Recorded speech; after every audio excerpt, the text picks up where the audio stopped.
Assalamualaikum warahmatullahi wabarakatuh. Ya, sekarang kita akan lanjutkan materi dari transformasi geometri yang selanjutnya, yaitu setelah kemarin kita masuk ke translasi, sekarang kita masuk ke refleksi atau pencerminan. Ya, sebelumnya refleksi atau pencerminan itu yang harus kamu tahu adalah dipengaruhi oleh yang namanya sumbu cermin. Ya, kita masuk ke pengertiannya dulu. Pengertian dari refleksi adalah memetakan suatu objek geometri dengan mencerminkan tegak lurus dan mempunyai jarak yang sama dengan sumbu cermin, atau disimbolkan M besar yang artinya adalah mirror. Nah, kemudian sifat-sifat yang harus kamu ketahui, yang pertama yaitu dapat mengubah posisi objek. Kemudian yang kedua, tegak lurus dan berjarak sama dengan objek. Jadi misalkan sumbu cerminnya adalah garis ini, kemudian titik awalnya ada di sini, sebelah sini, maka mengubah posisi objek artinya kan di sini akan dicerminkan ke arah sumbu cermin. Sama, kemudian tegak lurus sehingga nanti hasil bayangannya di sini. Ini awalnya ada di sini, kemudian ditarik tegak lurus, maka bayangannya ada di sini. Kira-kira seperti itu. Jadi harus tegak lurus, kemudian berjarak sama, sehingga akan mengubah posisi objek tersebut. Oke, kemudian kita masuk ke rumus dari refleksi. Nah ini ada cukup banyak ya, ada 8. Kenapa? Karena tergantung sumbu cerminnya. Nah untuk rumusnya, ketika titik asal A, X, Y dilakukan pencerminan terhadap sumbu cermin, maka menghasilkan A aksen atau X aksen, Y aksen. Nah, untuk yang pertama sumbu cerminnya yaitu sumbu X, maka menghasilkan bayangan X, negatif Y. Yang kedua, ketika sumbu cerminnya sumbu Y, maka menghasilkan bayangan A aksen negatif X, Y. Yang ketiga, ketika sumbu cerminnya adalah pusat 0,0, maka A aksennya negatif X, negatif Y. Jadi tergantung masing-masing sumbu cerminnya. Kita lanjut yang keempat, ketika sumbu cerminnya garis Y sama dengan X, A aksen, nah ini dibalik Y, X gitu ya. Kemudian ketika sumbu cerminnya Y sama dengan negatif X, maka A aksennya jadi selain dibalik, kemudian juga dikasih tanda negatif YX, kemudian kasih negatif, jadi min Y, negatif X. Kemudian ketika garis sumbu cerminnya garis X sama dengan A, maka yang berubah adalah yang X-nya, berubah menjadi 2A dikurang X, Y, ini tetap ya. Kemudian ketika sumbu cerminnya garis Y sama dengan B, maka yang berubah adalah Y. X-nya tetap, X, berubah Y, maka 2B min Y. Kemudian yang terakhir, ketika sumbu cerminnya titik pusatnya A, B, maka yang berubah keduanya, berarti 2A dikurang X, 2B dikurang Y.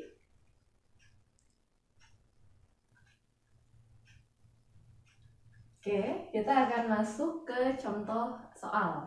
Nah, yang pertama untuk contoh titik dulu ya. Di sini ada soal. Titik A 3, negatif 2 direfleksikan terhadap sumbu X. Kemudian dilanjutkan dengan direfleksikan lagi terhadap garis Y sama dengan negatif X. Tentukan bayangannya. Nah, di sini yang pertama kita tuliskan dulu titik A, yaitu 3, negatif 2 dilakukan pencerminan dengan simbol M ya, M besar, terhadap sumbu X. Nah, kita tahu kalau terhadap sumbu X rumusnya kan apa? X, negatif Y ya. Kita tuliskan, maka aksennya adalah X, negatif Y. Sehingga kalau ini adalah X dan ini adalah Y, maka kita tuliskan A aksen X, X-nya berapa? 3 ya, 3. Negatif Y, kan Y-nya negatif 2. Berarti kalau negatif 2, nah maka 3, min ketemu min plus, berarti 2. Oke, kemudian dilanjutkan terhadap garis Y sama dengan min X. Nah, awalnya kan A aksennya 3,2. Kita tuliskan di sini. A aksen adalah 3,2. Dicerminkan terhadap garis Y sama dengan min X. Nah, karena tadi awalnya A aksen, maka yang selanjutnya bayangannya A double aksen gitu ya. Jadi ada dua aksen di sini. Rumusnya kalau Y sama dengan negatif itu min Y, min X. Kita tuliskan rumusnya dulu, min Y, min X. Nah, tadi kan ini adalah X, tetap X ya, dan ini adalah Y. Maka kita substitusi A double aksen adalah negatif Y, berarti Y-nya kan 2, berarti negatif 2, negatif X, X-nya kan 3, berarti negatif 3. Nah, maka ini adalah bayangan ketika direfleksikan terhadap yang pertama sumbu X, yang kedua terhadap garis Y sama dengan negatif X. Oke, lanjut kita masuk ke contoh yang selanjutnya, yaitu contoh garis. Di sini ada soal persamaan garis 3X dikurang 2Y ditambah 5 sama dengan 0 direfleksikan terhadap sumbu cerminnya, itu garis Y sama dengan X. Tentukan bayangannya. Oke, karena ini berupa garis, kita tuliskan dulu rumusnya. Untuk garis Y sama dengan X itu kan Y, X ya. Berarti Y ini adalah X aksen. Ini adalah X aksen, ini adalah Y aksen. Kita tuliskan di sini Y sama dengan X aksen, atau tuliskan dulu deh. Cermin Y sama dengan X adalah apa? Y, X. Ini adalah X aksen, ini adalah Y aksen. Sehingga nilai Y kan sama dengan X aksen ya. Kemudian nilai X sendiri adalah Y aksen. Nah, karena kita sudah tahu nilai Y sama dengan dan X sama dengan, kita tinggal substitusi ke persamaan yang awal. Persamaan awal kan apa? 3X dikurang 2Y ditambah 5 sama dengan 0. Berarti kita tinggal substitusi nilai X dan Y-nya. 3, X-nya itu tadi apa? X sama dengan Y aksen. Ya. Dikurang 2, Y itu apa? Y sama dengan X aksen. Ditambah 5 sama dengan 0. Oke, maka ini adalah bayangan garisnya. Udah ya? Baik, kita akan masuk contoh yang selanjutnya, yaitu contoh bidang. Pertama, contoh bidang yang berupa titik ya. Di sini ada contoh segitiga dengan titik A 2, negatif 1, B 3,2, C negatif 4,1. Direfleksikan terhadap titik pusat 0,0. Tentukan bayangannya.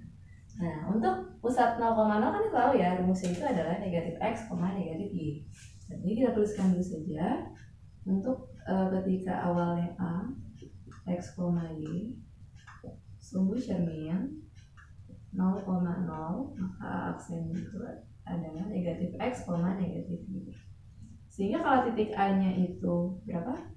2, negatif 1 sama yang dicerminkan terhadap titik 0,0 terhadap titik 0,0, maka bayangannya negatif X, berarti 2 menjadi negatif 2. Negatif Y berarti negatif 1, min to min plus berarti 1. Kalau dibalik min jadi plus jadi min, gitu aja ya gampangnya ya. Kemudian D 3,2. Nah, maka bayangannya ya sudah, 3 jadi negatif 3, 2 jadi negatif 2. Kemudian yang terakhir C negatif 4,1. Maka C aksennya negatif 4 jadi positif. Dan 1 jadi negatif 1. Ada pertanyaan? Udah ya? Ya, baiklah, kita akan masuk ke contoh yang terakhir, contoh bidang, tapi pada persamaan.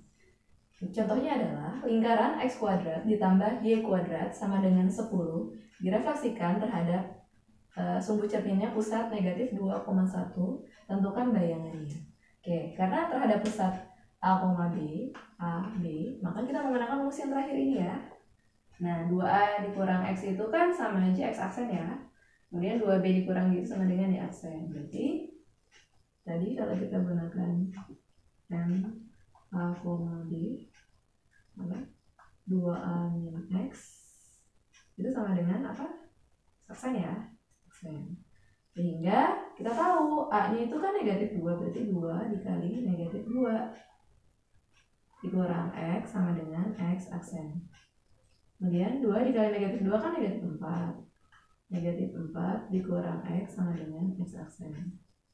Kemudian negatif X-nya ditulis, X aksennya ditulis juga, negatif 4 pindah ke kanan menjadi positif 4. Nah, untuk mencari X, berarti kan kita kalikan semuanya dengan negatif 1 ya. Berarti min X dikali min 1 kan X. X aksen dikali min 1 berarti min X aksen. Kemudian 4 dikali min 1 berarti min 4.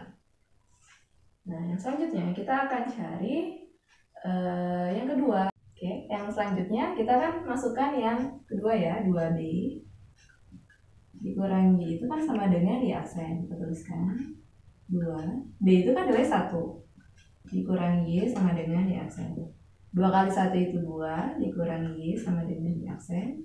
Maka negatif Y sama dengan Y aksen 2 pindah ke kanan jadi negatif 2. Nah, supaya Y-nya positif sama ya tadi, dikalikan negatif 1. Berarti Y sama dengan Y aksen jadi negatif Y aksen, negatif 2 menjadi positif 2. Oke. Setelah kita dapatkan X sama dengan dan Y sama dengan, kita akan substitusikan ke dalam soal.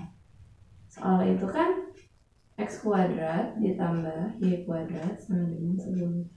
Maka nilai X-nya akan kita ganti dengan negatif X aksen dikurang 4 kuadrat ditambah Y-nya akan kita ganti dengan negatif Y aksen ditambah 2 tutup kuadrat sama dengan 10. Maka ini adalah bayangannya. Oke, mungkin sekian untuk penjelasan refleksi. Semoga bisa bermanfaat. Wassalamualaikum warahmatullahi wabarakatuh.